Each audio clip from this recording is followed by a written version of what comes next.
Sama cerita. Kali ini aku mau cerita tentang kasus dari dunia entertainment Korea, kasus Jang Jaeyeon. Waktu itu kayaknya juga ada yang request, tapi aku lupa komennya di mana. Langsung aja, Jang Jaeyeon merupakan seorang aktris Korea yang lahir di Provinsi Jeolla Utara pada 25 Januari 1980. Sejak kecil bisa dibilang ia sudah harus hidup mandiri bersama dua saudaranya dikarenakan pada tahun 1999 orang tuanya meninggal karena kecelakaan. Jang Jaeyeon memulai karir sebagai bintang iklan pada tahun 2006. Kemudian namanya mulai terkenal pada tahun 2009 karena bermain di salah satu drama yang booming yaitu Boys Over Flower. Buat yang nggak tahu, itu drama yang dimainin sama Lee Min Ho dan Go Hye Sun. Di sana dia mendapat peran sebagai Sunny, salah satu tokoh antagonis. Selain drama Boys Over Flower, Jang Jaeyeon juga sempat bermain dua film lainnya. Namun sayangnya pada 7 Maret 2009, Jang Jaeyeon ditemukan meninggal di rumahnya. Kasus ini sendiri dilaporkan sebagai kasus apalagi diketahui sebelumnya memang Jang Jaeyeon memiliki riwayat depresi dan sempat mendapatkan pertolongan medis. Diketahui juga beberapa jam sebelum kejadian, Jang Jaeyeon sempat menelpon kakak perempuannya dan curhat kalau dia stres dan gak mau hidup. Tapi siapa disangka kasus ini ternyata lebih dalam dari yang diperkirakan. Dari kasus ini orang-orang mulai tahu sisi gelap dari dunia industri hiburan Korea. Sebenarnya bukan rahasia, tapi baru diperhatiin aja. Jadi katanya kalau di industri hiburan itu ada yang namanya job T, dimana artinya melayani seseorang dengan sesuatu. Dalam konteks ini lebih ke minum-minum, pesta, karaoke, intinya menghibur orang-orang yang punya kekuasaan kayak CEO, produser, dan petinggi-petinggi di industri hiburan. Tujuannya ya biasa buat dapetin peran dan lain-lain. Kalau dari yang aku tahu sih sekarang katanya udah jarang, tapi 10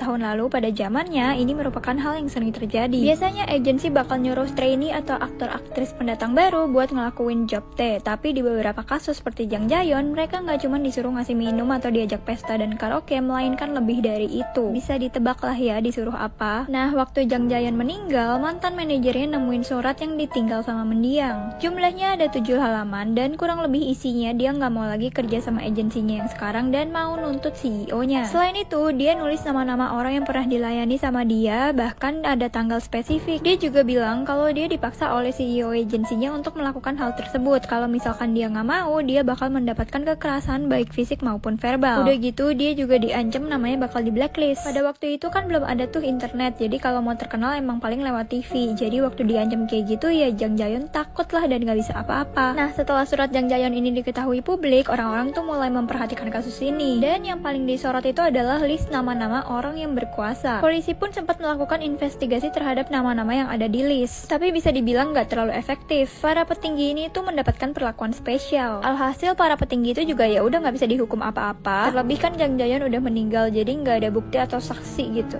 Tapi nggak sampai di situ, belakangan karena tuntutan publik dan adanya saksi baru, kasus ini kembali dibuka pada tahun 2018. Nah, ada seorang perempuan bernama Yoon Ji-oh, dia mengaku sebagai teman dari Jang Jaeyeon sekaligus aktris di perusahaan yang sama pada waktu itu. Anehnya, pada tahun 2010, dia sempat diinterview dan bilang kalau CEO-nya nggak pernah maksa melakukan hal yang disebutin Jang Jaeyeon. Tapi pada tahun 2018, dia bilang kalau dia sempat ikut ke beberapa pesta yang diatur sama CEO dan melihat Jang Jaeyeon bertemu dengan orang-orang berkuasa. Akibat pengakuannya, Yoon Ji-oh pun mulai banyak dikenal dan mendapatkan sumbangan dari orang-orang untuk keamanan karena melawan orang-orang berkuasa. Tapi belakangan diketahui kalau Yoon Ji-oh ini sama sekali nggak deket sama Jang Jaeyeon. Kemungkinan dia hanya memanfaatkan kasus Jang Jaeyeon untuk kepentingannya sendiri. Pada akhirnya dia kabur ke Kanada biar nggak ditangkap polisi dan nggak pernah balik ke Korea. Terus apa kasusnya berhenti sampai di situ? Belum guys. Jadi belakangan terungkap kalau surat peninggalan Jang Jaeyeon yang ada 7 halaman itu nggak sepenuhnya ditulis oleh Jang Jaeyeon, melainkan ada beberapa yang ditulis oleh mantan manajernya. Tapi bukan berarti surat itu nggak benar, cuman diduga isinya itu dilebih-lebihkan dari kejadian sebenarnya. Diketahui mantan manajernya ini emang keluar dari perusahaan sebelumnya dan mau buat agensi sendiri. Nah, Jang Jaeyeon ini kemungkinan dimanfaatkan oleh manajernya dengan dihasut buat bikin surat pernyataan yang menjatuhkan CEO perusahaannya. Jang Jaeyeon setuju, tapi dengan syarat namanya nggak diekspos. Tapi mantan manajer ini belakangan malah nge-expose namanya. Diduga hal ini yang bikin Jang Jaeyeon semakin stres. Oh iya, 2 jam sebelum kejadian, diketahui Jang Jaeyeon juga sempat bicara sama mantan manajer ini. Pada akhirnya, CEO perusahaannya pun ditangkap atas kekerasan fisik, sedangkan sang mantan manajer ditangkap karena mengancam sang CEO. Kalau dilihat, sebenarnya Jang Jaeyeon ini cuma dimanfaatin sama orang-orang di sekitarnya. Jahat banget sih. Menurut kalian gimana? Next, cerita apa lagi? Apa semangat sama cerita? Masih kasus dari Indonesia. Kali ini aku mau cerita tentang kasus pembunuhan berantai di Banjarnegara yang belum lama terungkap. Kalau kalian lihat video makeup misteri aku yang sebelumnya, nah kasus ini mirip-mirip guys. Langsung aja, berawal pada 1 April 2023, seorang pria berinisial PO asal Sukabumi, Jawa Barat ditemukan tewas terkubur di pinggiran hutan, tepatnya daerah Desa Balun, Kecamatan Wanayasa, Banjarnegara. Setelah diselidiki, nggak butuh waktu lama, polisi berhasil menangkap pelaku yang merupakan seorang dukun bernama Slamet Tohari. Aku jelasin kronologinya ya. Jadi pada Juli 2022, PO sama anaknya GE bertemu dengan Slamet Tohari alias Mbah Slamet, seorang dukun pengganda uang di Desa Balun, Kecamatan Wanayasa, Banjarnegara. Pada 20 Maret 2023, PO mendatangi Mbah Slamet lagi, tapi kali ini nggak bareng sama anaknya. Nah, pada 23 Maret 2023, PO ini sempat kirim pesan ke anaknya kalau dia lagi ada di rumah pelaku dan minta anaknya nyari dia sama polisi kalau nggak bisa dihubungi. Kayaknya sih pada waktu ini korban udah mulai curiga guys. Dan bener aja, setelah itu korban nggak bisa dihubungi. Pada 27 Maret, anak korban GE melapor ke Polres Banjarnegara. Dari hasil penyelidikan, polisi pun menangkap Mbah Slamet. Dia pun juga ngaku kalau udah membunuh PO dan dikubur di lahan milik pelaku. Saat polisi menggeledah lahan milik Mbah Slamet, ternyata ditemuin korbannya nggak cuma satu, melainkan ada 10 jenazah. Jadi Mbah Slamet ini udah melancarkan aksinya dari tahun 2020. Dari 10 korban, baru teridentifikasi 8 orang. Di antaranya ada yang dari Magelang, Lampung, Sukabumi, dan Palembang. Setelah penemuan 10 korban itu, ternyata polisi berhasil menemukan 2 korban lagi. Jadi totalnya ada 12 korban. Terus sebenarnya siapa sih Slamet Tohari ini dan gimana cara dia ngebunuh korbannya? Jadi, Mbah Slamet ini merupakan seorang warga Desa Balun, Banjarnegara. Di sana dia mengaku sebagai dukun yang bisa menggandakan uang sampai 100 kali lipat. Jadi misalkan uangnya 5 juta bisa jadi 500 juta. Untuk menarik korbannya, Mbah Slamet ini dibantu oleh seorang pria berinisial BS untuk mempromosikan jasanya di Facebook. Tapi menurut pengakuan pelaku, BS ini tugasnya cuma promosi doang. Jadi nggak tahu kalau Mbah Slamet melakukan pembunuhan. Setelah membuat posting, BS ini bakal bikin jadwal untuk mempertemukan Mbah Slamet dengan korbannya. Biasanya korban kasih duit dan setelah beberapa lama, duit yang dijanjikan ya nggak ada kan. Alhasil korban balik lagi lah ke tempat Mbah Slamet dan naasnya mereka dibunuh. Jadi Mbah Slamet bakal ajak para korban ini ke lahan miliknya dengan alasan ritual. Sekitar jam 4 sore, mereka sampai ke lahan lalu dilakukan ritual sampai sekitar setengah 8 malam. Terakhir, masih termasuk ritual, korban diberi minum yang merupakan campuran potasium dan obat penenang. Begitu korban meminum campuran itu, seketika langsung muntah, jadi nggak bisa minta tolong, lalu 5 menit kemudian meninggal. Setelah memastikan nadinya nggak ada, barulah Mbah Slamet ini mengubur korbannya di sana. Untuk motif pembunuhannya sendiri katanya karena ia kesal ditagih-tagih terus sama korban. Sedangkan untuk motif penipuan katanya untuk bayar utang sama memperkaya diri aja. Akibat perbuatannya, Mbah Slamet terancam hukuman 20 tahun atau penjara seumur hidup sampai pidana mati. Sampai sekarang masih proses sih, jadi belum keputusan. Semoga aja diberi hukuman yang setimpal ya. Buat teman-teman harus hati-hati ya, sekarang banyak penipuan guys. Seperti biasa, jangan lupa follow IG dan TikTok aku @jessicajh. Next, cerita apa lagi?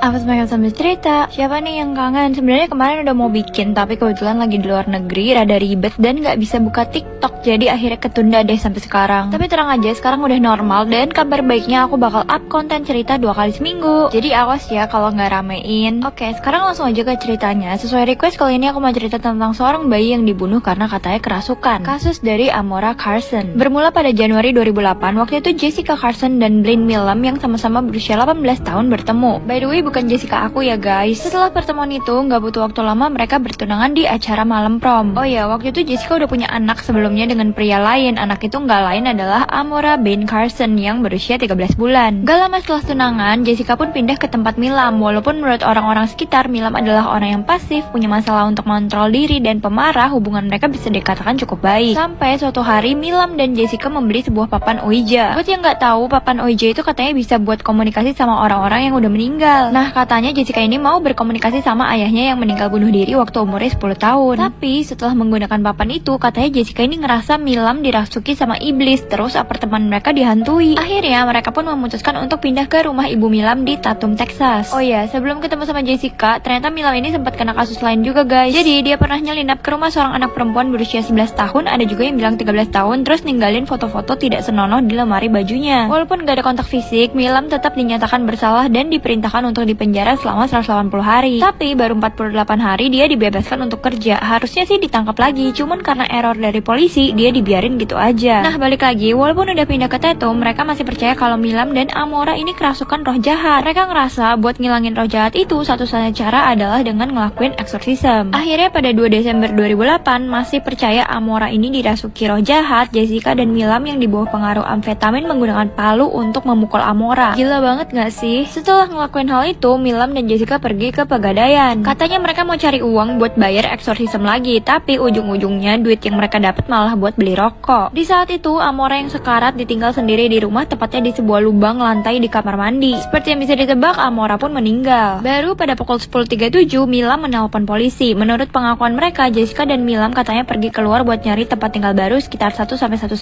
jam. Waktu mereka balik, mereka nemuin Amora di lubang kamar mandi udah penuh luka. Pastinya polisi nggak langsung percaya. Setelah mereka menggeledah rumah, akhirnya ditemuin barang-barang bukti, mulai dari percikan darah, spray yang penuh darah, baju bayi, pampers, celana jeans penuh darah. Semuanya dites dan positif ada DNA Amora. Jessica dan Milam pun ditangkap dan pengadilan berlangsung pada 3 Mei 2010. Waktu pengadilan itu dinyatakan Amora meninggal karena luka benda tumpul dan kemungkinan dicekik. Luka-lukanya mencangkup luka pukul di wajah dan lebam-lebam, saking banyaknya sampai kelihatan kayak satu luka besar, 24 bekas gigitan, goresan, pendarahan di bagian kepala, tulang tengkorak yang remuk, otak yang membengkak, pendarahan di mata, patah tulang kaki, tangan, dan 18 rusuk, sobekan di liver, dan masih banyak lagi. Menurut tim medisnya, luka di tubuh Amora merupakan salah satu luka paling buruk yang pernah dia lihat. Akibat perbuatannya, Milam pun dijatuhi hukuman mati, walaupun sampai sekarang masih di penjara karena eksekusinya dimundurin terus. Sedangkan Jessica dihukum seumur hidup penjara. Oke deh, segitu cerita. Kali ini kita ke Indonesia. Kalian tahu nggak sih kalau di Indonesia itu pernah ada pembunuhan berantai yang makan korban sampai 42 orang loh. Dikenal dengan nama Ahmad Suraji. Ia lahir dari pasangan Jogan dan Sartik pada 10